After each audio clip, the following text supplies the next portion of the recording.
പിളർന്നു നൽവഴി നടത്തിടും. അടിമയെന്നുകം തകർത്ത് വീണ്ടെടുത്തവൻ, ചിറകുകൾ വിടർത്തി മറവിൽ കാത്തിടുന്നവൻ. യേശു നല്ലവൻ.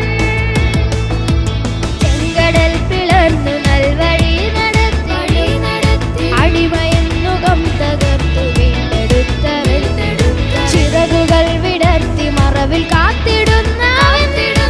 യേശു നല്ലവൻ. യേശു നല്ലവൻ, എനിക്ക് യേശു നല്ലവൻ. നല്ല രക്ഷകൻ തൻ നാമം